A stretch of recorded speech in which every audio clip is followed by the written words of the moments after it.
ચાલો શરૂઆત કરીએ એક એવા આંકડા સાથે જે સાંભળીને કદાચ વિશ્વાસ જ ના આવે. ગુજરાત, જે રાજ્યને આપણે વિકાસનું મોડેલ ગણીએ છીએ, એ જ ગુજરાતમાં શાળા છોડી દેતા બાળકોની સંખ્યા આખા દેશમાં સૌથી વધુ છે. હા, અને એમાં પણ સૌથી ચોંકાવનારી વાત તો એ છે એ જ કે એક જ વર્ષમાં 1 લાખ કરતાં પણ વધારે દીકરીઓએ શાળા છોડી દીધી.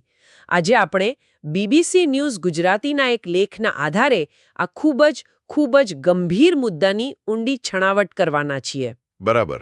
આપણો હેતુ અહીંયા ખાલી આંકડા ગણવાનો નથી, પણ એ સમજવાનો છે કે આવું કેમ થઈ રહ્યું છે. આ વિકાસની વાતો વચ્ચે આટલી મોટી ખાઈ ક્યાંથી આવી? ચાલો આને વિગતવાર સમજીએ. બિલકુલ. અને આ મુદ્દો એ ખાલી શિક્ષણનો નથી. આ તો સીધો સમાજના ભવિષ્ય સાથે અને ખાસ કરીને દીકરીઓના સશક્તિકરણ સાથે જોડાયેલો છે. આ આંકડા આપણને અમુક બહુ અઘરા સવાલો પૂછવા માટે મજબૂર કરી રહ્યા છે. તો ચાલો સૌથી પહેલા એ અઘરા આંકડાઓનો જ સામનો કરીએ. રાજ્યસભામાં કેન્દ્રીય મંત્રી સાવિત્રી ઠાકુર દ્વારા જે માહિતી અપાઈ એ ખરેખર હચમચાવી દેતી છે. હા, એ આંકડાઓ પ્રમાણે વર્ષ 2025-26માં ગુજરાતમાં કુલ 2,40,809 વિદ્યાર્થીઓએ શાળા છોડી દીધી. 2,40,000? હા, અને આ આંકડો દેશના બધા જ રાજ્યો કરતાં સૌથી વધુ છે. એટલે કે લિસ્ટમાં ગુજરાત ટોપ પર છે, પણ ખોટા કારણોસર. અને આ 2.4 લાખના આંકડામાં પણ જ્યારે આપણે ઊંડા ઉતરીએ ત્યારે સ્થિતિ વધારે ગંભીર લાગે છે. આમાંથી 1,05,020 તો માત્ર દીકરીઓ હતી. 1 લાખથી પણ વધુ દીકરીઓ એક વર્ષમાં સિસ્ટમમાંથી બહાર. આની સરખામણી જો આપણે એના આગલા વર્ષ એટલે કે 2024-25 સાથે કરીએ તો ત્યારે ડ્રોપઆઉટની કુલ સંખ્યા હતી 54,541. 54,000. મતલબ કે એક જ વર્ષમાં સીધો 4 ગણાથી પણ વધારે ઉછાળો. આવું કઈ રીતે બની શકે? અહીંયા જ આખી વાત ગૂંચવાડી છે. જો એક વર્ષમાં આટલો મોટો ઉછાળો કોઈ કુદરતી કારણોસર તો ન જ હોઈ શકે. આ કોઈ બહુ મોટી સમસ્યા તરફ ઇશારો કરે છે. અને આંકડાઓની માયાજાળમાં હજુ એક વિચિત્ર વાત છે.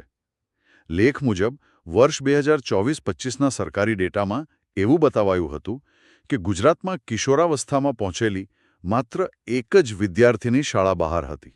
1 મિનિટ. શું કહ્યું? માત્ર એક? આખા ગુજરાતમાં? આ તો હસવું આવે એવી વાત છે. એક તરફ તમે કહો છો કે માત્ર એક જ દીકરી શાળા બહાર હતી અને એના પછીના જ વર્ષે આંકડો સીધો 1 લાખને પાર કરી જાય છે. આનો શું મતલબ કાઢવો? આનો સીધો મતલબ એ છે કે ડેટા કલેક્શનની જે પ્રક્રિયા છે એમાં અથવા તો તેની રજૂઆતમાં બહુ મોટી ગડબડ છે. બરાબર. અહીં માત્ર આંકડાની ભૂલ નથી. આનાથી એક મોટો સવાલ ઊભો થાય છે કે જો સરકાર અને જમીન પર કામ કરતા કર્મશીલોના આંકડા વચ્ચે આટલું મોટું અંતર હોય તો શું સરકાર જે ઉકેલો લાવી રહી છે તે સાચી સમસ્યા પર કામ કરી પણ રહ્યા છે કે કેમ? સાચી વાત. આ તો એવું થયું કે તમે તાવની દવા આપો છો પણ દર્દીને કદાચ કોઈ બીજો જ રોગ છે. બિલકુલ. અને એટલે જ કદાચ શિક્ષણ ક્ષેત્રના કર્મશીલ સુખદેવ પટેલનો આરોપ અહીં મહત્વનો બની જાય છે. એમનું તો સ્પષ્ટ કહેવું છે કે સરકાર સાચા આંકડા છુપાવી રહી છે. હા, અને એમનો દાવો તો આ સરકારી આંકડા કરતાં પણ ઘણો મોટો છે. સુખદેવ પટેલના મતે એમની ગણતરી મુજબ દર વર્ષે લગભગ 10 લાખ વિદ્યાર્થીઓ ડ્રોપઆઉટ થાય છે. 10 લાખ? હા, તેઓ એક એવા મુદ્દા પર ધ્યાન દોરે છે જેની કોઈ નોંધ જ નથી લેતું. એમના કહેવા મુજબ દર વર્ષે ધોરણ 10માં લગભગ 3 લાખ કરતાં વધારે વિદ્યાર્થીઓ નાપાસ થાય છે. આમાંથી મોટાભાગના બાળકો શરમ કે નિરાશાને કારણે ફરીથી ભણવા આવતા જ નથી. આ બાળકો સત્તાવાર રીતે ડ્રોપઆઉટ નથી ગણાતા, પણ હકીકતમાં તો તેઓ શિક્ષણ વ્યવસ્થામાંથી હંમેશા માટે બહાર થઈ જાય છે. બાપરે! એટલે કે જે સમસ્યા આપણને 2.4 લાખની દેખાય છે એ વાસ્તવમાં 10 લાખની હોઈ શકે છે. આ તો બરફની ટોચ જેવું થયું. ખરેખર. આ આંકડા જોઈને મનમાં પહેલો વિચાર એ જ આવે કે આવું બની કઈ રીતે રહ્યું છે. સરકારે સંસદમાં જે કારણો આપ્યા, જેમ કે સ્થળાંતર, ગરીબી, ઘરેલું જવાબદારીઓ, એ તો વર્ષોથી છે. તો પછી અચાનક આટલો મોટો ઉછાળો કેમ? લાગે છે કે મૂળ કારણો કંઈક બીજા જ છે. તમે સાચી દિશામાં વિચારી રહ્યા છો. આ ઉપરછલ્લા કારણોની પાછળ ઊંડા માળખાકીય અને સામાજિક કારણો છુપાયેલા છે.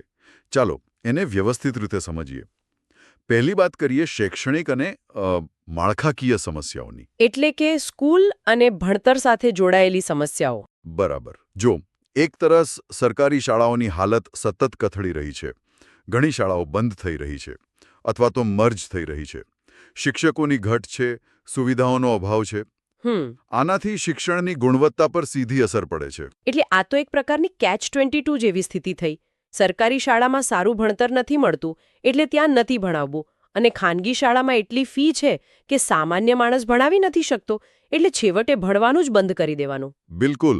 અને આમાં ઉમેરો શાળાના અંતરનો મુદ્દો, ખાસ કરીને ગામડાઓમાં.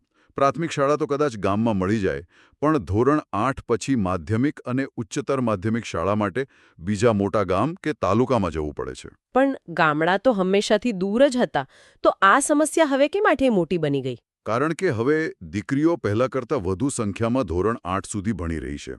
પણ જ્યારે તેમને આગળ ભણવા માટે રોજ 5-10 કિલોમીટર દૂર જવાનું થાય, ત્યારે વાહન વ્યવહારની અસુવિધા અને સુરક્ષાના કારણોસર ઘણા માતાપિતા ખાસ કરીને દીકરીઓનું ભણતર ત્યાં જ અટકાવી દે છે. છોકરાને તો કદાચ મોકલી પણ દે. હા, છોકરાને તો ગમે તેમ કરીને મોકલી દે, પણ છોકરી માટે 2 વાર વિચાર કરે છે. અને લેખમાં રાઇટ ટુ એજ્યુકેશન ફોરમના ગુજરાત કન્વીનર મુજાહિદ નફીઝની વાત પણ છે.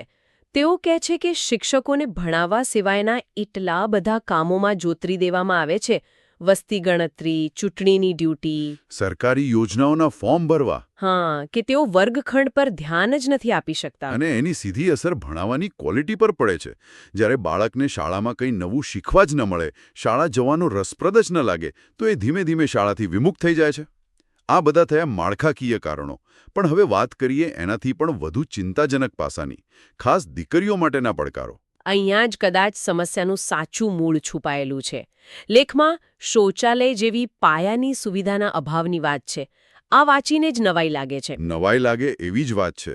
મુજાહિદ નફીઝ ઉલ્લેખ કરે છે કે ઘણી શાળાઓમાં છોકરીઓ માટે અલગ શૌચાલય તો બનાવી દેવાયા છે, પણ તેમાં પાણીની વ્યવસ્થા જ નથી અથવા તાળા મારેલા હોય છે. શું વાત કરો છો? હવે વિચારો, કિશોરાવસ્થામાં પ્રવેશી ચૂકેલી દીકરી માટે આ કેટલી શરમજનક અને મુશ્કેલ પરિસ્થિતિ હશે.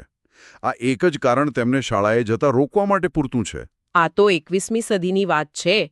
સ્વચ્છતા અભિયાનની આટલી બધી વાતો વચ્ચે આવી પાયાની સુવિધા માટે પણ છોકરીઓએ ભણવાનું છોડવું પડે? આ તો માન્યામાં જ નથી આવતું. અને આ માળખાકીય સમસ્યા સાથે જોડાયેલી છે ઊંડી સામાજિક માનસિકતા. આજે પણ ઘણા પરિવારોમાં એવું માનવામાં આવે છે કે દીકરીને બહુ ભણાવીને શું કામ છે, છેવટે તો એને ઘર જ સંભાળવાનું છે. લગ્નની ઉતાવળ. હા, એના લગ્નની ઉતાવળ કરવામાં આવે છે. એક એવી રૂઢિચુસ્ત વિચારસરણી પણ છે કે વધુ ભણેલી દીકરી વંઠી જાય અથવા સાસરામાં મનમાની કરે. અને કર્મશીલ નૂરજહાં નિસ્વાન આમાં એક બીજો બહુ જ મહત્વનો આર્થિક ભેદભાવનો મુદ્દો ઉમેરે છે. તેઓ કહે છે કે જ્યારે પરિવાર પર આર્થિક તંગી આવે ત્યારે પસંદગી હંમેશા દીકરા અને દીકરીના શિક્ષણ વચ્ચે થાય છે. અને મોટાભાગના કિસ્સાઓમાં દીકરીનું ભણતર છોડાવી દેવામાં આવે છે. બરાબર. એટલે જ્યારે આપણે દીકરીઓના ડ્રોપઆઉટની વાત કરીએ ત્યારે તે માત્ર એક કારણનું પરિણામ નથી. ખરાબ શાળાઓ, ઘરથી શાળાનું અંતર, શૌચાલયનો અભાવ, સમાજની સંકુચિત માનસિકતા અને આર્થિક ભેદભાવ, આ બધું ભેગું થઈને એક એવી પરિસ્થિતિ બનાવે છે જેમાંથી દીકરી માટે બહાર નીકળવું લગભગ અશક્ય બની જાય છે. એક મિનિટ, પણ આટલી બધી સમસ્યાઓ છે તો સરકાર કંઈક તો કરી રહી હશે ને? એવું તો ન જ હોય કે સરકાર હાથ પર હાથ ધરીને બેઠી હોય. મેં નમો લક્ષ્મી યોજના વિશે સાંભળ્યું છે, જ્યાં દીકરીઓને આર્થિક સહાય મળે છે. લેખમાં ખુદ કર્મશીલ સુખદેવ પટેલ પણ એ યોજનાને સરસ ગણાવે છે. હા, એ વાત સચી છે. સરકારના પ્રયાસોને પણ આપણે જોવા જોઈએ. સંસદમાં આંકડા રજૂ થયા પછી ગુજરાત સરકારે ખુલાસો કર્યો હતો કે વર્ષ 2024-25માં જે 2,40,486 બાળકો શાળા બહાર હતા, તેમાંથી 2,30,196 બાળકોને ખાસ તાલીમ આપીને ફરીથી શાળામાં દાખલ કરવામાં આવ્યા હતા. ઓકે. સરકારનો દાવો છે કે તેઓ દર વર્ષે સર્વે કરીને આવા બાળકોને શોધી કાઢે છે. અને નમો લક્ષ્મી યોજના હેઠળ તો ધોરણ 9-10માં દીકરીને વર્ષે 10,000 રૂપિયા અને ધોરણ 11-12માં વર્ષે 15,000 રૂપિયા મળે છે. આ તો બહુ સારી યોજના છે. તો પછી મારો સવાલ એ જ છે કે આ પૈસા ક્યાં જાય છે? આટલી સારી યોજના હોવા છતાં પરિણામ કેમ નથી દેખાતું? અહીંયા જ નીતિ અને વાસ્તવિકતા વચ્ચેનો તફાવત સામે આવે છે. યોજના કાગળ પર ખૂબ સારી છે, પણ તે સમસ્યાના મૂળ પર ઘા નથી કરતી. મતલબ?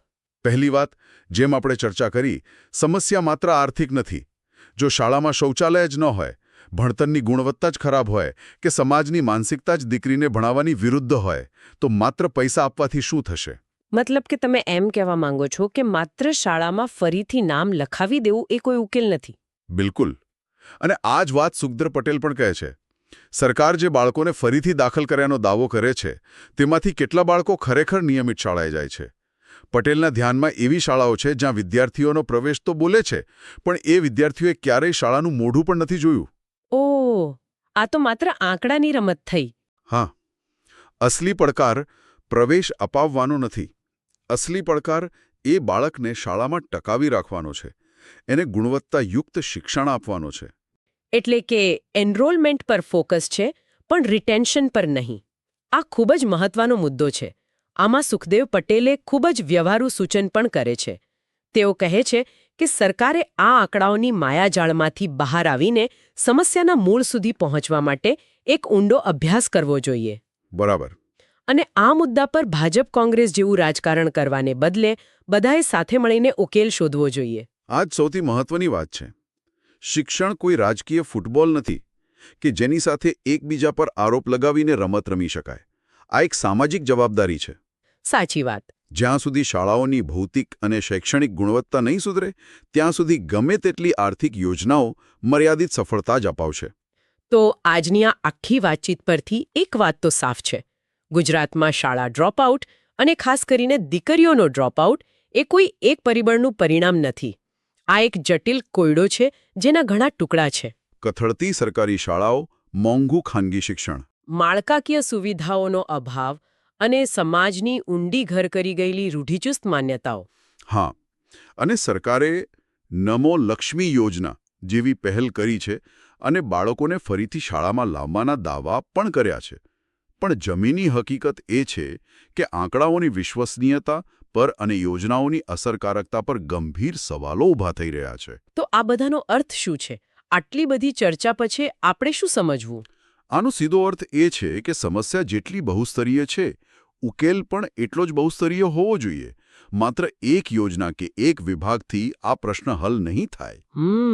શિક્ષણની ગુણવત્તા સુધારવી, શાળાઓમાં દીકરીઓ માટે સુરક્ષિત અને સુવિધાજનક વાતાવરણ બનાવવું અને સૌથી અગત્યનું, સમાજમાં દીકરીના શિક્ષણ પ્રત્યેની માનસિકતા બદલવા માટે પણ એટલા જ સઘન પ્રયાસો કરવા પડશે. આ લડાઈ માત્ર સરકારની નથી, આખા સમાજની છે. ચોક્કસ. આ એક એવી લડાઈ છે જે દરેક ઘરમાં, દરેક ગામમાં અને દરેક વિચારમાં લડવી પડશે. અને આજ આપણને એક અંતિમ વિચાર પર લાવીને મૂકી દે છે. લેખમાં એક કર્મશીલ સૂચવે છે કે આ મુદ્દા પર રાજકારણ ન થવું જોઈએ. આ વાત આપણને એક મોટા પ્રશ્ન તરફ દોરી જાય છે. જ્યારે શિક્ષણ જેવો પાયાનો માનવ અધિકાર જોખમમાં હોય, ત્યારે તેને રાજકીય મુદ્દામાંથી સામાજિક જવાબદારીમાં કેવી રીતે ફેરવી શકાય? બરાબર. સરકાર, સમાજ અને દરેક પરિવારે સાથે મળીને એવી કઈ ભૂમિકા ભજવવી જોઈએ જેથી ગુજરાતમાં કોઈ પણ બાળક અને ખાસ કરીને કોઈ દીકરી શિક્ષણના પ્રકાશથી વંચિત ન રહે? આ એવો સવાલ છે જેનો જવાબ કોઈ એક લેખ કે ચર્ચામાં નથી, પણ આપણા સૌના સામૂહિક પ્રયાસોમાં છુપાયેલો છે.